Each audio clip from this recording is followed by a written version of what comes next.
আল্লাহ সুবহানাহু ওয়া তাআলা কোরআন কারীমের মধ্যে সূরা আল জুমআহ 62 নম্বর সূরার 2 নম্বর আয়াতের মধ্যে আল্লাহ তাআলা বলছেন, বিসমিল্লাহির রহমানির রহিম, ওয়াল্লাযী বা'আসা ফিল উম্মিয়্যিনা রাসূলাম মিনহুম ইয়াতলু আলাইহিম আয়াতিহি।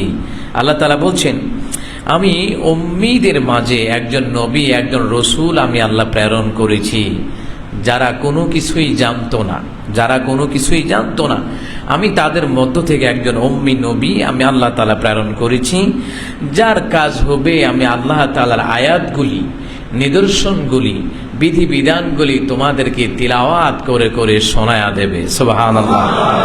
যেমন সমাজনীতি, রাষ্ট্রনীতি, পরিবার নীতি, যত নীতি আছে, যত কৌশল আছে, যত বিধিবিধান আছে, সবগুলি আল্লাহ তাআলা দুনিয়ার জমিনে নবীদেরকে দিয়েই সমাজে বাস্তবায়িত করেছেন, নবীদেরকে গাইডলাইন হিসাবে পৃথিবীর জমিনে প্রেরণ করেছেন।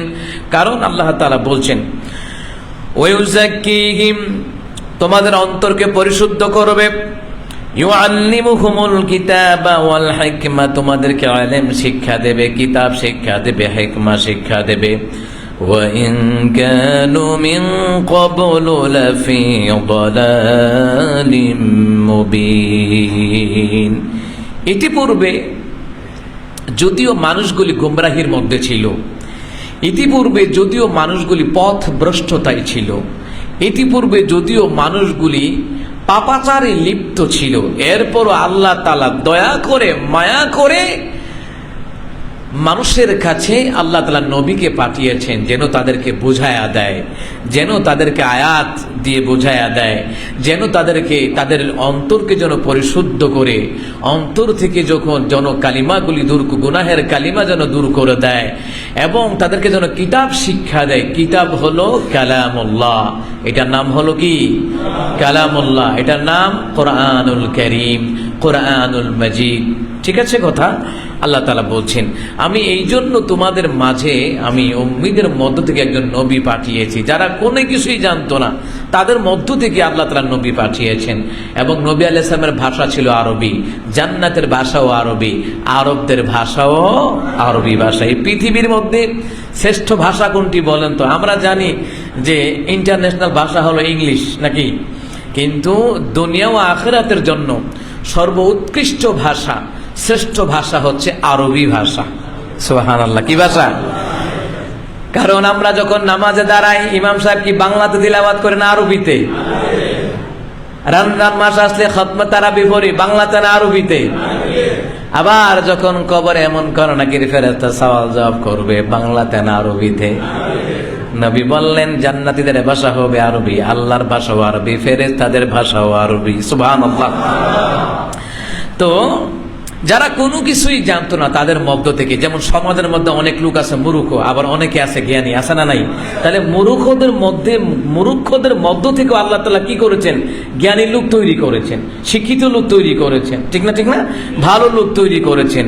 তাহলে আল্লাহ তাআলা বলছেন যে আমি উম্মীদের মাঝে আমি একজন রসুল, তিনি তো আল্লাহ যিনি উম্মীদের মধ্য থেকে আল্লাহ তাআলা নবী রসুল সাল্লাল্লাহু আলাইহি সাল্লামকে প্রেরণ করেছেন, যার কাজ হবে 1 নাম্বার, মানুষকে আয়াত তিলাওয়াত করে শোনাবে। আল্লাহর বিধিবিধান কি, নামাজের বিধান কি, রোজার বিধান কি, তারপরে চুরি করলে চুরির বিধান কি, তারপরে ডাকাতি করলে ডাকাতের বিধান কি, ইফটিজিং করলে ইফটিজিং এর বিধান কি, ধর্ষণ করলে ধর্ষণের বিধান কি হবে, মানুষ যদি কারো জায়গা জমি জোর জবরদস্তি করে দখল করে তার ক্ষেত্রে বিধান কি হবে। আল্লাহ তাআলা বলছেন যে আয়াতিহি, আমি আয়াতগুলি তিলাওয়াত করে যেন মানুষকে জানিয়ে দেয় সমাজনীতি কি, পরিবার নীতি কি, রাষ্ট্রনীতি কি, এই সব বিধিবিধানগুলি মানুষকে জানায়া দেওয়ার জন্য আমি আল্লাহ তাআলা তাদের মধ্য থেকে আমি আল্লাহ নবী পাঠিয়েছি। ফেরেশতার মধ্য থেকে নবী পাঠাই নাই, আমি মানুষের মধ্য থেকে নবী পাঠিয়েছি। কারণ মানুষ মানুষের ভাষা বুঝে। ঠিক কিনা বলেন? মানুষ কি মানুষের ভাষা বুঝে।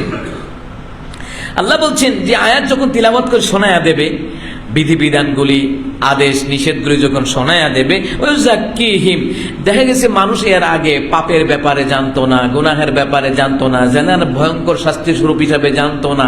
তাহলে যখন আয়াতিহি, আয়াত দিয়ে যখন জনগণকে, মানুষকে যখন বোঝায়া দেবে, ওয়াযাক্কিহিম, দেখা গেছে অধিকাংশ মানুষের অন্তর পরিবর্তন হয়ে যাবে। ঠিক না ঠিক না?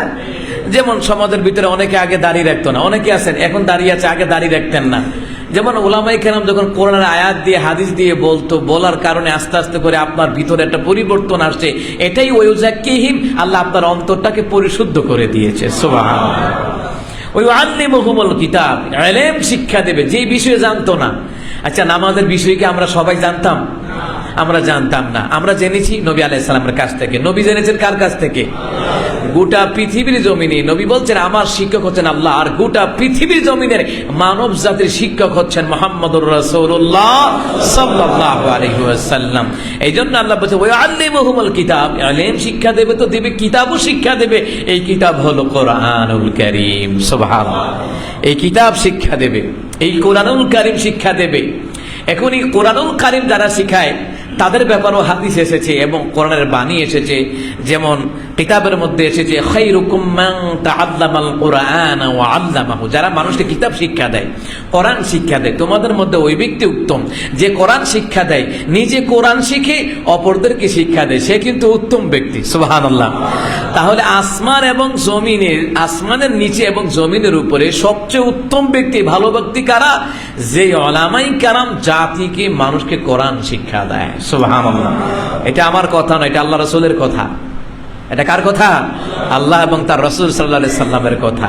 তারা হচ্ছে উত্তম ব্যক্তি। ওয়াল হিকমা, হিকমা শিক্ষা দেবে, জ্ঞান বিজ্ঞান হিকমা এগুলি শিক্ষা দেবে, হিকমত শিক্ষা দেবে। হিকমা, এই যে হিকমা শব্দের অনেক অর্থ রয়েছে, এর মধ্যে হিকমা হলো যে আপনি পাপকে ঘৃণা করবেন, পাপীকে নয়। এই কথার মানে হচ্ছে আপনি পাপকে ঘৃণা করবেন, পাপীকে নয়। কিন্তু এখানে যদি পাপী লোকটাকে ঘৃণা করেন তো এর বুঝাইব কে?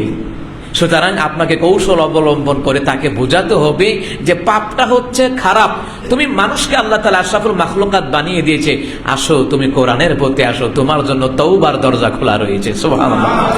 যেমন ওয়াহাশি বলতেছে রাসূল সাল্লাল্লাহু আলাইহি সাল্লামের কাছে চিঠি লিখছে, কারণ নবী আলাইহিস সালামের চাচা হযরত আমির হামজা রাদিয়াল্লাহু তাআলা আনহুকে মারার পরে নবী বললেন যে যারে যেখানে পাও সেখানে হত্যা করবা এবং ওহাসিকে যেখানে পর সেখানে হত্যা করবা। ওহাসি তো এই খবর কানে গেছে না গেছে না?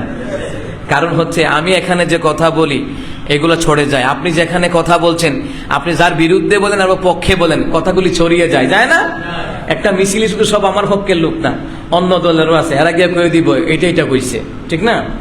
ওহাসির কাছে পৌঁছলো যে যেখানে পাবে সেখানে হত্যা করা হবে। ওহাসি একদিন চাঁদের মোড়া দিয়ে চলে যাচ্ছে, চাদর মোড়া দিয়ে চলে যান। নবী বলেন ওহাসি, নবী চিনে ফেলেন। ওহাসি থরথর করে কাঁপতেছে। ওহাসি বলল হুজুর আমি তো ইসলাম ধর্ম গ্রহণ করতে চাই, তিনটা জিনিস আমাকে বাধা দেয়। কয়টা জিনিস?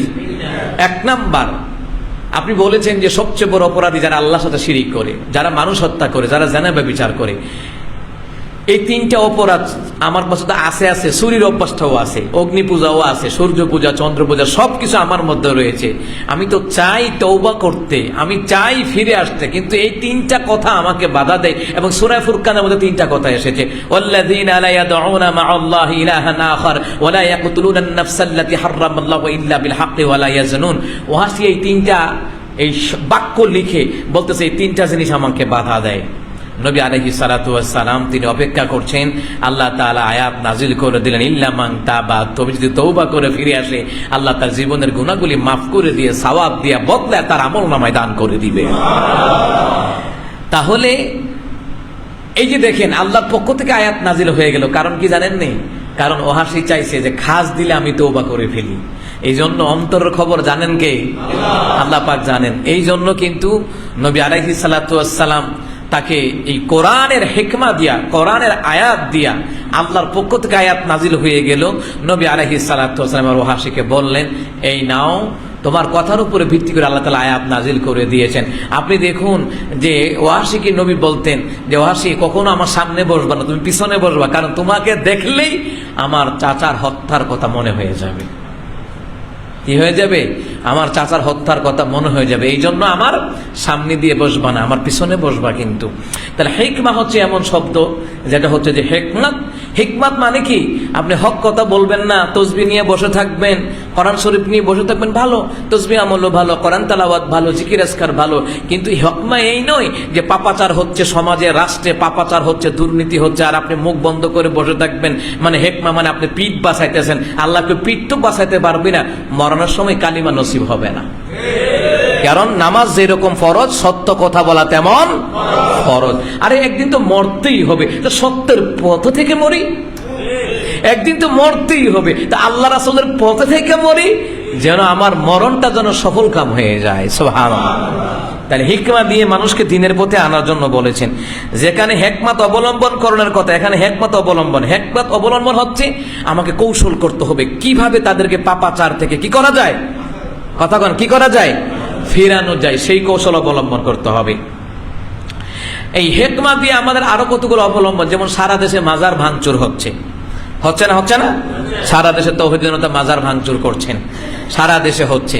হ্যাঁ, ওই স্থাপনাগুলি, ওই উঁচু কবরগুলি, ওইগুলো তো কবর না। আমি বলি, আপনি কার মাজার জিয়ারত করতে পারবেন? আপনি ওই ব্যক্তির মাজার মানে জিয়ারতের জায়গা, কবর মানে মাজার মানে জিয়ারতের জায়গা। যেমন শাহজালাল শাহ আব্দুল কাদের জিলানী রাহিমাহুল্লাহ, বাইজ বুস্তামি রাহিমাহুল্লাহ, জনাব বাগদাদী রাহিমাহুল্লাহ, এরপরে যত হক্কানি বাংলাদেশে যত দরবার আছে, বাংলাদেশের বাহিরে যত দরবার আছে, যেমন যারা হক্কানি আল্লাহর ওলি, যারা দিন প্রতিষ্ঠা করে গেছেন, তারা মাজার বানায়া যায় নাই, ওনারা মরার আগে মসজিদ মাদ্রাসা পর্যন্ত বানায়া গেছে, এমন আল্লাহর ওলি আছে না নাই? ইমানদার মুত্তাকি যারা দিনের উপরে মারা গেছে, আপনি তাদের কবর জিয়ারত করতে পারবেন, ওটা জায়েজ আছে। কিন্তু যে শিরিকি করে মারা গেছে, গাঞ্জা খায়া মারা গেছে, মাথার মধ্যে জট, গায়ে সালার শট, হাতে গাঞ্জার পটাশি, দেখেন না ফেসবুকে ভাইরাল হচ্ছে, এই সকল লোক মারা গেলে তাদের জন্য মাজার বানানো হারাম, তাদের কবরের পাশে জিয়ারতের উদ্দেশ্যে দাঁড়ানো হারাম। আল্লাহ নিজে বলছে লা তাকুম আলা কবরি, রাসূল তাদের কবরের উপরে দাঁড়াবেন না যারা শিরকের উপরে মারা গেছে। কি বুঝলেন? রাসূলের কথাটা দামি না আপনার কথাটা দামি? রাসূল সাল্লাল্লাহু আলাইহি ওয়াসাল্লামের কথাটা দামি। রাসূল বলেছেন, আল্লাহ তাআলা আমাকে বলছেন দিনকে পরিপূর্ণ করে দিয়ে গেলাম, আল্লাহর পক্ষ থেকে আদেশ নিষেধ বিধিবিধান যা কিছু সব আমি তোমাদের জন্য পরিপূর্ণ করে দিয়ে গেলাম, আর কিচ্ছু নাই। আর কিছু যদি থাকতো তো রাসূল তো ওইটাও কয়ে যাইতো যে আমি মইরা যাইগা, আমার মরার পরে ঈদে মিলাদুন নবী হিসাবে আমার জন্মদিন পালন কইরো। নবী কি এই কথা বলে গেছেন? নবী কি এই কথা বলে গেছেন? তো রাসূল তো বলেন আমি সব তোমাদের কাছে পরিপূর্ণ করে আদায় করে দিয়ে গেলাম। আল্লাহ নিজে বলছেন যে, আল্লাহ তাআলা নিজে বলছেন আমি আজকে তোমাদেরকে পরিপূর্ণ দিনের পরিপূর্ণতা আমি আল্লাহ তাআলা তোমাদেরকে দান করে দিলাম। কার মাধ্যমে? নবী আলাইহিস সালাতু ওয়াস সালামের মাধ্যমে। তো রাসূল সাল্লাল্লাহু আলাইহি সাল্লাম বলে গেলেন আমি সব তোমাদেরকে পরিপূর্ণ করে দিয়ে গেলাম। তো সব যদি রাসূল পরিপূর্ণ করে দিয়ে যান, তাহলে ঈদে মিলাদুন নবীর কথা, নবী জন্মদিনের কথা বুঝি রাসূল ভুলে গেলেন গা? রাসূল বুঝতেন না, সাহাবীরা বুঝতেন না, ঈদে মিলাদুন নবীর কথা সাহাবীরা বুঝতেন না, নবী আলাইহিস সালাম বুঝতেন না, এবং চার ইমামগণ বুঝতেন না। আর সিন্নি খাইয়া বুঝা লাইবা, বিরিয়ানি খাইয়া বুঝা লাইবা, এগুলি বাদ দাও। রাসূল সাল্লাল্লাহু আলাইহি সাল্লাম জন্ম তারিখ নিয়ে বিভেদ আছে, কিন্তু জন্মদিন সোমবার এটা নিয়ে কোনো বিভেদ নাই। সুবহানাল্লাহ।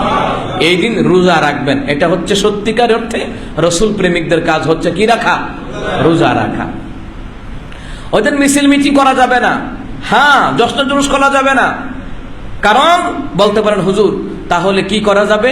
তাহলে হ্যাঁ করা যাবে, একটা সিরাত মাহফিল করেন, মিলাদুন নবী সাল্লাল্লাহু আলাইহি সাল্লাম উপলক্ষে একটা মাহফিল করেন, রাসূলের জন্ম কিভাবে হয়েছে শোনান, তাহলে রাসূল সাল্লাল্লাহু আলাইহি সাল্লামের প্রতি মানুষের ভালোবাসা বাড়বে।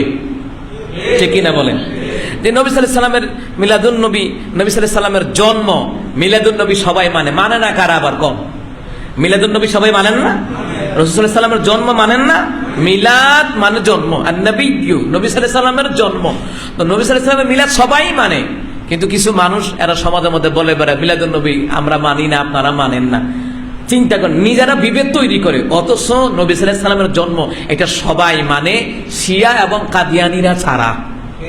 শিয়া এবং কাদিয়ানীরা ছাড়া সবাই নবী সাল্লাল্লাহু আলাইহি সাল্লামের মিলাদ মানে, নবী সাল্লাল্লাহু আলাইহি সাল্লামের জন্ম। জায়গায় জায়গায় তাফসীর মাহফিল করেন, নবী সাল্লাল্লাহু আলাইহি সাল্লামের জন্ম কিভাবে হয়েছে সেটার আলোচনা করা হোক, নবী সাল্লাল্লাহু আলাইহি সাল্লামের সিরাতের জিন্দেগি সেটার আলোচনা করা হোক। ঠিক নয় কি? তাহলে মানুষের রাসূল সাল্লাল্লাহু আলাইহি ওয়াসাল্লামের প্রতি ভালোবাসা বাড়বে, আবেগ বাড়বে, ঠিক না? ঠিক না?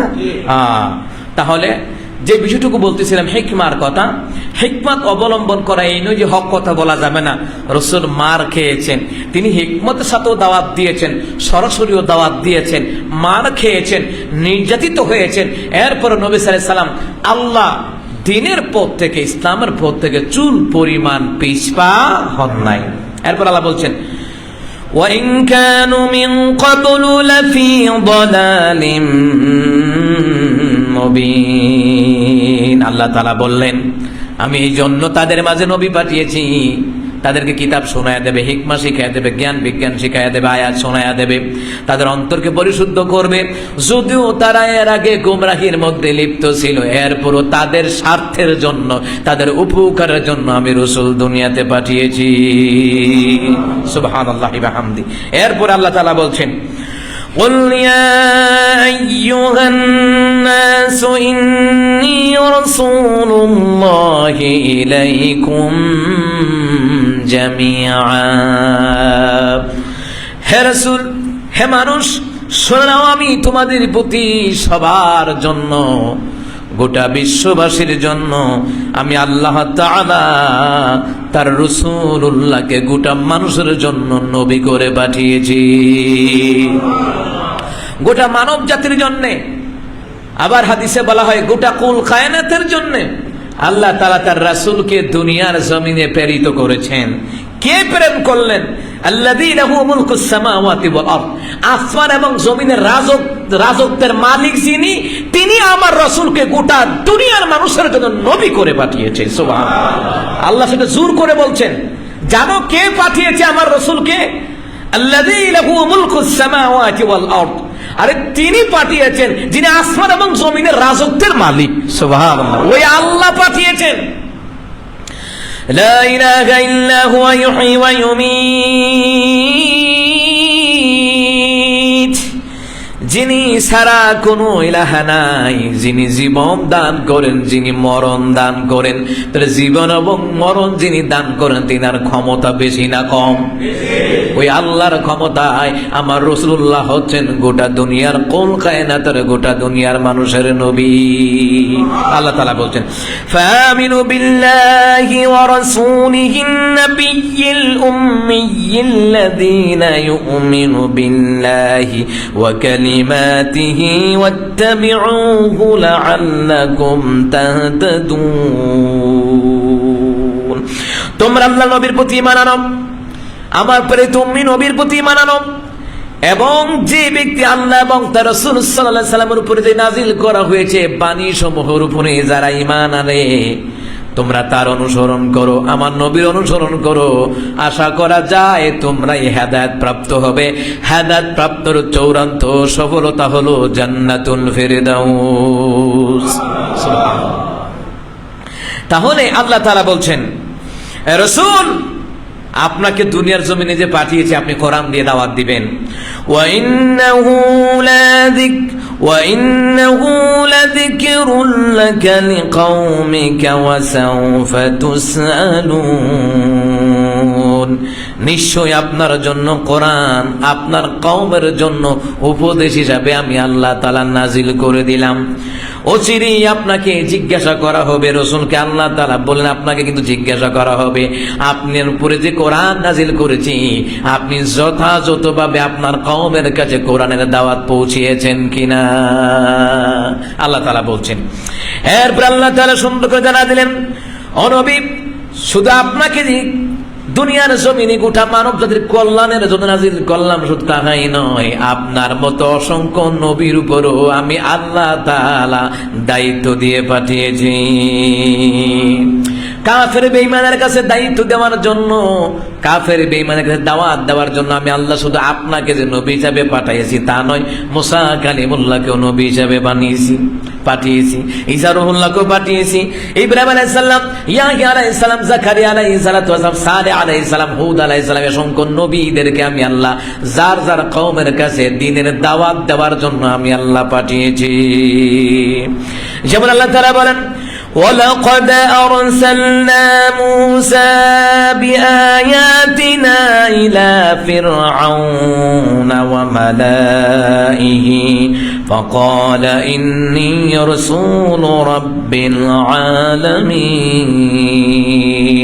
হে নবী, অবশ্যই আমি আল্লাহ তাআলা মুসাকে আমার নিদর্শনাবলী দিয়া ফেরাউনের কাছে পাঠাইছি, ফেরাউনের নেতৃবর্গর কাছে আমি আল্লাহ তাআলা পাঠিয়েছি। সে বলেছিল নিশ্চয়ই সৃষ্টিকুলের রবের জন্য একজন রসূল। ওগো রসূল, আপনি গোটা সৃষ্টিকুলের জন্য আপনি একজন রসূল। আল্লাহ তাআলা বলছেন যে হাবিব, আমি কিন্তু মুসাকেও নবী করে পাঠাইছি ফেরাউনের কাছে দাওয়াত দেওয়ার জন্য। ফেরাউনের দল বল যারা আছে সবার কাছে দাওয়াত দেওয়ার জন্য রসূল হিসাবে আমি আল্লাহ কিন্তু পাঠিয়েছি, মুসাকে কিন্তু পাঠিয়েছি। শুধু আপনাকে যে নতুন পাঠাইছি হঠাৎ করে তা না, কিন্তু আপনাকে পাঠিয়েছে গোটা দুনিয়ার মানুষের নবী হিসেবে তো পাঠালাম, এবং সমস্ত কুলকায়নাতে যত নবী আছে সমস্ত নবীর সরদার হিসাবে আমি আল্লাহ পাঠিয়েছি। সুবহানাল্লাহ। সম্মানিত মুহতারাম হাজিরিন ও মুসলমান ইমানদাররা, আল্লাহ রাব্বুল আলামিন বললেন মুসা কালিমুল্লাহর কাছে যখন আমি নবী পাঠালাম, মুসা কালিমুল্লাহকে দিয়ে যখন মুসা নবীকে যখন তার বংশের কাছে কওমের কাছে পাঠালাম, আপনাকে নিয়ে যে ঠাট্টা করে ওরাও কিন্তু আমার পয়গম্বরদেরকে নিয়ে ঠাট্টা করত। ফালাম্মা জাআহুম বিআয়াতিনা ইযা হুম মিনহা ইয়াদহাকুন। ও নবী, যখন মুসা কালিমুল্লাহ আমার নিদর্শন নিয়ে যখন তাদের কাছে প্রেরিত হলো, তাদের নিকটবর্তী হয়ে গেল, তখন তারা কিন্তু তা নিয়ে ঠাট্টা মস্করা করত, হাসি তামসা করত। আজও পৃথিবীতে যারা নবীওয়ালা দাওয়াতি কাজ করে তাদেরকে নিয়েও ঠাট্টা মস্করা করে, কি করে না? তাদেরকে নিয়েও করে। আল্লাহ তাআলা বলেন وَأَنذِرْ عَشِيرَتَكَ الْأَقْرَبِينَ। ও নবী, আপনি নিকট আত্মীয়দেরকে আপনি সতর্ক করান, দাওয়াত দেন, সতর্ক করান।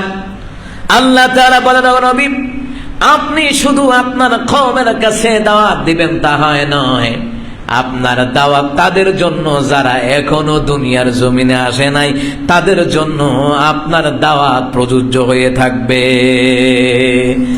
যেমন যাদের এখনো বাচ্চা কাচ্চা হয় নাই, ভবিষ্যতে যাদের বাচ্চা কাচ্চা হবে, তারা প্রাপ্ত বয়স্ক হবে, আল্লাহ তাআলা বোঝাতে চাইলেন তাদের জন্য আপনি নবী। সুবহানাল্লাহ। এবং এখনো যারা দুনিয়াতে আসে নাই, কিয়ামত পর্যন্ত যারা আসবে সকলের জন্য আপনি নবী। কিন্তু অন্যান্য নবীরা যার যার গোত্রের নবী ছিল, যার যার কওমের নবী ছিল, আর আপনি হচ্ছেন গোটা কুল কায়নাতের নবী। সুবহানাল্লাহ। সম্মানিত মুহতারাম হাজিরিন, আল্লাহ তাআলা বললেন واخفض جناحك لمن اتبعك من المؤمنين। ওগো রাসূলুল্লাহ, আমি জানায়া দেই মুমিনদের মধ্যে যারা আছে তারা যেন আপনার অনুসরণ করে। ওগো রাসূলুল্লাহ, মুমিনদের মধ্যে যারা আছে তারা যদি আপনার অনুসরণ করে, আপনি তাদেরকে দুই হাতের ডানা ছড়িয়ে দিয়ে তাদেরকে বুকের মধ্যে আগলায়া রাখবেন। সুবহানাল্লাহ। তাদের জন্য আপনার বাহুকে প্রসারিত করে দিবেন, যারা আল্লাহকে মানে, যারা রাসূল সাল্লাল্লাহু আলাইহি সাল্লামকে মানে। ওগো রাসূল, যারা ঈমান এনেছে আর আপনাকে আমি আল্লাহকে অনুকরণ করেছে, তাদের জন্য আপনার দুই হাতের বাহুকে প্রসারিত করে দিবেন, দিয়ে তাদেরকে আগলিয়ে রাখবেন। সুবহানাল্লাহি ওয়া বিহামদি। সম্মানিত মুহতারাম হাজিরিন, আল্লাহ সুবহানাহু ওয়া তাআলা বলেন فَإِنْ عَصَوْكَ فَقُلْ إِنِّي بَرِيءٌ مِّمَّا تَعْمَلُونَ। ওগো রাসূলুল্লাহ, যদি তারা আপনার কথা না মানে, যদি আপনার কথা তারা না শুনে, তাহলে আপনি বলে দেন তোমাদের অভাগ্যতার কারণে আমার কোনো দোষ নাই, তোমাদের কর্মের জন্য তোমরাই দোষী হবা। এমন কি তোমরা যে দোষী কাজ করো, খারাপ কাজ করো, ব্যভিচারী কাজ করো, এইগুলা থেকে আমি রাসূলুল্লাহ চিরমুক্ত। সুবহানাল্লাহ। আপনি আপনার কাজ চালিয়ে যাবেন। কে গালি দিল, কে আপনাকে বয়কট করলো এসব দেখার টাইম নাই। আপনাকে আল্লাহ রসুলের পথেই থাকতে হবে। দুনিয়ার জনপ্রিয়তা আমার দরকার নাই, আমার দরকার আল্লাহ এবং তার রসুলুল্লাহর ভালোবাসা। আপনি হক কথা বলে যাবেন, নেই কথা বলে যাবেন। মহতারাম হাজিরিন, এরপর আল্লাহ তাআলা বলেন, রসুল আপনি তো সতর্ক করাবেন, আপনি তাদেরকে দাওয়াত দিবেন। আপনাকে নবী হিসেবে পাঠিয়েছি গোটা কুল কায়নাতের জন্য। لِتُنذِرَ قَوْمًا مَّا أُنذِرَ آبَاؤُهُمْ فَهُمْ غَافِلُونَ। ওগো রাসূলুল্লাহ, আপনার কাছে আমি আল্লাহ কোরআন নাযিল করলাম, আপনাকে নবী হিসেবে দুনিয়ার জমিনে প্রেরণ করলাম ওগো রাসূলুল্লাহ। কারণ কি জানেননি? আপনি অবশ্যই অবশ্যই আপনি এমন কওমকে সতর্ক করাবেন যাদের পিতৃপুরুষকে সতর্ক করা হয় নাই, যাদের পিতৃপুরুষরাও গোমরা ছিল, যাদের পিতৃপুরুষরাও কি ছিল? গোমরা ছিল। আমার দেশে যারা ভণ্ড মাজার পূজারী, তাদের পিতৃপুরুষরা যা করছে ওরাও কি করে? বলেন কি করে? ওরাও তা করে। আল্লাহ তাআলা বলেন, হাবিব আপনি তাদের কাছেও দাওয়াত দেন যাদের পিতৃপুরুষ, যাদের কাছে দাওয়াত পৌঁছে নাই তাদের কাছেও আপনি দাওয়াত দেন। তাদের পিতৃপুরুষ সঠিক জ্ঞান অর্জন না করার কারণে তাদের সন্তানদেরকে গুমরাহি বানিয়েছে। অসংখ্য পিতামাতা কোরআন সুন্নাহ জানা না কারণে, মানা না করার কারণে এদের ছেলে মেয়েদেরকে গুমরাহি বানায়, মাজার পূজারি বানায়, মাজারে সেজদা দিবি, মাসে মাসে গরু দিবি, খাসি দিবি, অথচ বাপ মারে 1 টাকা দেয় না। আছে না নাই? বাড়ির কাছে মসজিদ, মসজিদে যায় না, হ্যাঁ মাজারে যায়। ঠিক নয় কি? আচ্ছা, তো আল্লাহ তাআলা বলেন রাসূল সতর্ক করান যাদের পিতৃপুরুষ ছিল, এরা কোনো কিছু জানতো না, এদেরকে সতর্ক করান। যাদের বাবা ছিল, এদের পিতৃপুরুষরাও গুমরাহির মধ্যে ছিল। মহতারাম হাজিরিন, বাপ দাদার দলিল দিয়ে ইসলাম চলে না, ইসলাম চলে কোরআন এবং সুন্নাহ দিয়া। কোরআন এবং হাদিস দিয়ে ইসলাম চলে। এখানে আল্লাহ রাসূলের কথাটাকে বাদ দিয়া আপনি মাজার বানাচ্ছেন। নবী আলাইহিস সালাম মদিনায় গেলেন, জামিউত তিরমিজি, শামালে তিরমিজি, নবী বলেন, আলী এই মদিনায় যত যত কবর উঁচু দেখবা এগুলো ভেঙে মাটির সাথে মিশিয়ে দাও। তো রাসূলের কথাটাকে অমান্য করে যারা মাজার বানায় এটা নবীর খাঁটি আশেক নয়। কিন্তু শাহজারা শাহপরান এই দেশে যেমন সরসিনার পিসা হুজুরের ছেলে নাতি গতদিন বলতেছে যে সরসিনা মরহুম নেসারা মোসাব, তিনি এই খুতবাটা লিখে গেছে, নেসারা মোসাব রহমাতুল্লাহ তিনি বলছেন, আমি কবরের উপরে ছাদ দেওয়া পাকা করা আমি পছন্দ করি না, কারণ রসুল পছন্দ করতেন না। কিন্তু এই দেশে যত মাজার হয় অসংখ্য মূর্খ লোকদের কারণে মাজার হয়, যাদের মধ্যে ইসলামের জ্ঞান নাই, কোরআন হাদিসের জ্ঞান নাই, এদের দ্বারা মাজার হয়। যিনি শুয়ে আছেন তার দোষ নাই, দোষ হলো দুনিয়াতে তারা বসে বসে গাঁজা খায়, নারীবাজি করে, আকাম কুকাম করে, দোষ হলো এদের, এদেরকে আগে শায়েস্তা করতে হবে।